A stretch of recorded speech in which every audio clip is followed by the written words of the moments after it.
สวัสดีสบายดียามบ่ายเนาะของวันที่30ทั้งพอบ้านพะเลาะแล้วมาเก็บภาพบรรยากาศสวนอ้อยเนาะสวนอ้อยของชุมชนเพิ่นผ่านมาเพิ่นก็ได้ปลูกมันเนาะได้ปลูกมันสำปะหลังภายหลังเพิ่นปลูกมันสำปะหลังก็ได้2 ปีเนาะ2 ปีก็บัดนี้ราคามันละตกต่ำราคามันตกต่ำเพิ่นจังได้ว่ามาเปลี่ยนอาชีพใหม่เนาะเพิ่นย่าจากปลูกมันเพิ่นแล้วมาเฮ็ดสวนอ้อยแล้วก็เป็นที่แหละเพิ่นได้ลงมือปลูกแล้วเดี๋ยวอ้อยก็กำลังขึ้นมาแล้วเนาะแต่ว่าปัญหาเพิ่นปลูกละหัวปีแนวนี้ล่ะยามเดือน4เดือน5ล่ะเพิ่นเฮ็ดอันใดเนาะเพิ่นสิเอาน้ำมาหดหรือว่าแนวใดในหดก็โอ้ยผู้ทานผู้ชมเอ้ยบ่แม่นธรรมดาเด้อกว้างขวางเด้อพ่อกว้างนี่ก็สิบ่กว้างปานใดแต่มันยาวไปจนสุดแสงหูแสงตานี่ขออนุญาตนำท่านผู้ชมเพราะว่าภาพนี้ก็บ่อยากสวยอยากงามปานใดเนาะมันแดด มันแดดท่านผู้ชมปัจจุบันนี้ก็อยู่ราวๆประมาณบ่าย1 โมงเนาะบ่าย1 โมงแรงมันก็แดดก็แก้แน่มื้อนี้ก็เลยคืออันนี้ล่ะตัวนี้ล่ะเพิ่นบ่ได้ปลูกเนาะยังเป็นเล่าเป็นดงอยู่อยู่นี่เด้ออยู่เขตบ้านอย่างบ้านคำขี้ไก่เนาะบ้านคำขี้ไก่เมืองท่าแขกแขวงขมวนสวนอ้อยเปลี่ยนอาชีพใหม่ปลูกมันบ่ได้ผลแล้วเฮาก็เปลี่ยนได้เนาะมาปลูกอ้อยบางคนก็หญ้าบ่ปลูกหยังหมดไปปลูกแต่ยางพาราก็มีบ่คือกันเนาะชุมชนเฮาเนาะมักไผมักมัน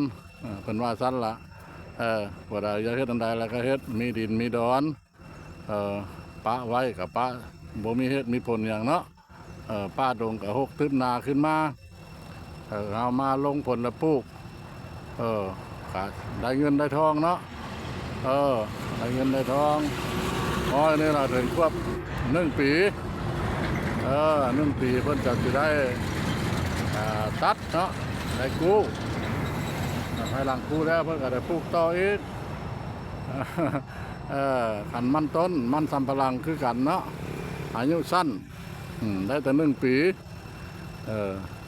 ขันว่ายางพาราเนี่ยละมันได้ใช้เวลาดนแต่ปลูกเท่าเดียวแล้วกำหนดมันก็6 ปี 7 ปีถ้าเรารักษาพุ่นเนาะรักษาพุ่นทรายปุ๋ยได้มันก็ถึงง่ายไว้แต่ก็5 6 7 ปีแล้วก็ถือว่าคิดได้คิดแล้วก็คิดไปเรื่อยๆนะบริเฮ็ดไม่เฮ็ดทีเดียวแล้วเนาะมันสะดวกไปคนละอย่างแม่นบ่ท่านผู้ชม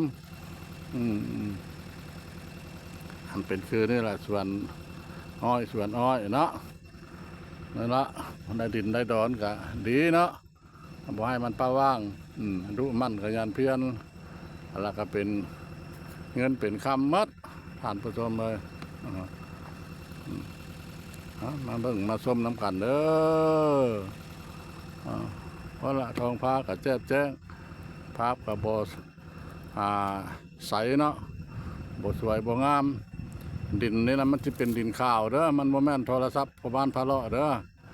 ดินเครื่องนึงนะเป็นทางนี้นะเป็นดินแดงนะเป็นดินแดงขึ้นไปเทิงเพื่อแล้วมันเป็นดินไปจังละดินขาวจักเพื่อนห้องดินไปจังนะดินทรายกับบ่แม่นห้องดินขาวแล้วเนาะพอละผู้เกี่ยวไปทางพุ่นอีกผู้วางขวางได้